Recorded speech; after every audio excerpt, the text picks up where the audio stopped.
Okay. And then 2018, you had Secret Time on Netflix. Secret Time. Was that the first Netflix special that you had? First Netflix special, and first Netflix special. And I was like super ready for it. How did that feel? Because I mean, these days Netflix is like the creme de la creme when it comes to comedy specials. It was that way then too. Yeah. Yeah. I mean, it was. I'd seen my friends blow up on Netflix. I'd seen Tom and Bill, I've seen their careers blossom on Netflix, and I'd also seen some of my friends release Netflix specials that got kind of went away. Yeah. You couldn't tell why one would do well or not. You know, Ali Wong just goes crazy, and then someone doesn't. Yeah, that you Ali think Wong should did go crazy. Yeah. Yeah, and so you couldn't tell why something would do well, and then Well, there's so much content on Netflix that like you get this big announcement, you know, on your front page, and then you never see it again. Yeah. You know, so it's kind of hard to keep, you know, hold on to things because it's so fast. I don't think anyone planned it at the time, but I do think being shirtless on the front page helped. Because people, you know, so many people saw the Machine story that they go, oh, I know that guy. Oh, that's that guy. Let's give him a shot. I saw that one thing that I liked. Let's try that. I think, you know, and not to by any stretch of the means say that this was ever thought out, but I'm sure the same way Ali Wong's pregnant belly, people are like, whoa, well, this is different. Yeah. It's different. And so she did two of them like that. She did two of them, right? Right. I did two. By the way, don't think I wasn't thinking, I'm definitely going shirtless for the second one. I'll get pregnant also. And the second one was Hey Big Boy. Hey Big Boy. So, was that the bigger one? Yeah, it was the bigger one. But in my opinion, Secret Time was the one that Secret Time was such a goddamn good special. Like I can say that like apart from it because now I have no attachment to that material. But I had so much chunk in that. I'd really, you know, this is really inside baseball. But I was sitting backstage at the Comedy Store, and I remember a comedian saying, "Congrats! I heard you're doing a Netflix special." And I said, "I am."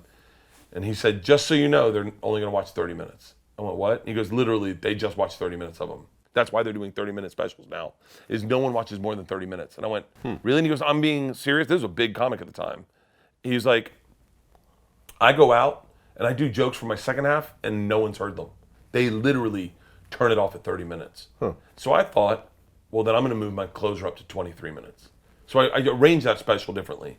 I thought jokes per minute should be so heavy in that first 30 minutes that it's undeniable and you've got to watch the rest of it. So I front-loaded it. I really paid attention. I studied specials. I looked at it and I thought, you come out and you tell a joke. That's the first thing that comes out of your mouth is a joke. You don't get lost in saying hello.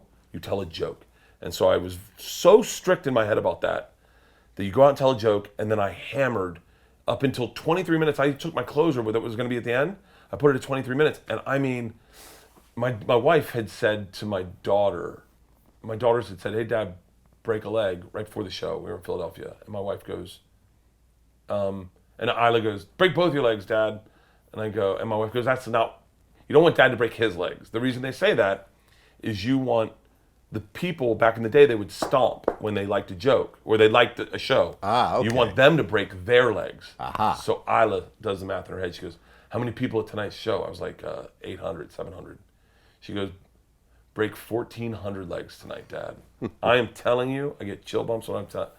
I had a joke about 7 minutes in where I was going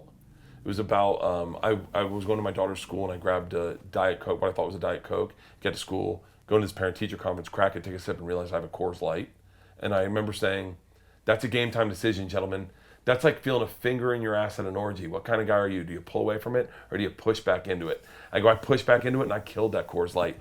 And they started stomping on the ground. I get chill bumps thinking about it. And I was like, oh, this is going to be a good spot. Like this is. I mean, they were stomping in the old Trocadero. They were stomping so hard that my wife thought they were going to mess up the audio and I thought the place was going to crumble. And I walked up, that was that. Now first, mind you, the first show I did that night, I bombed.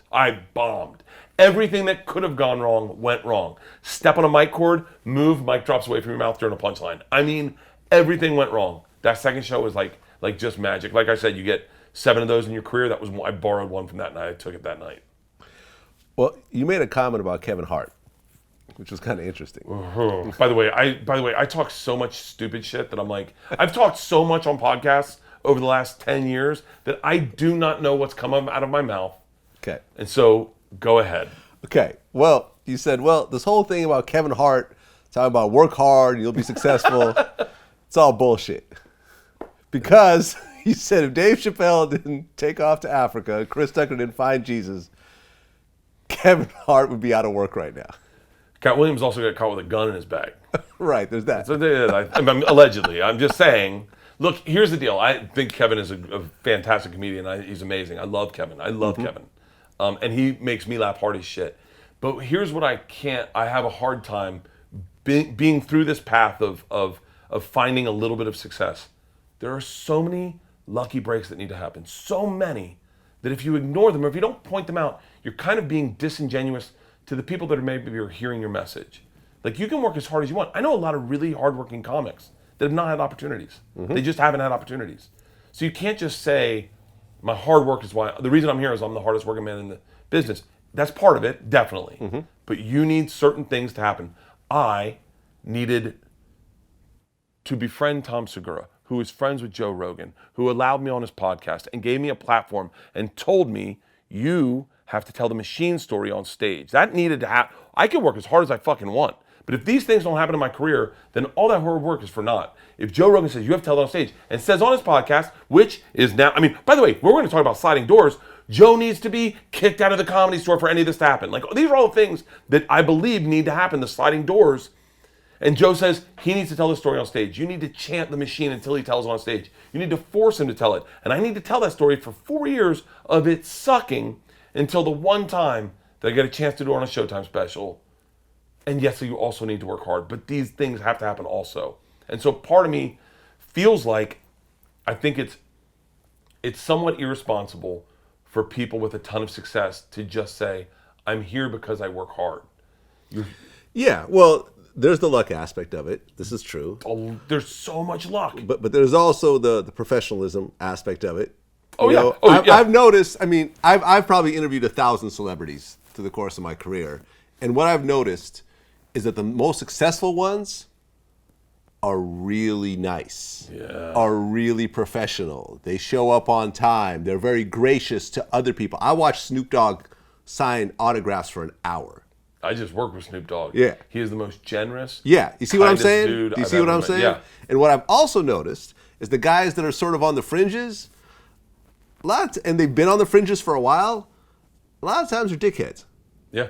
Oh, I want this taken out. Oh, I don't like how this came out. How come you're not doing this or whatever? Or they'll go and backstab you afterwards, or they'll do a bunch of sideways shit.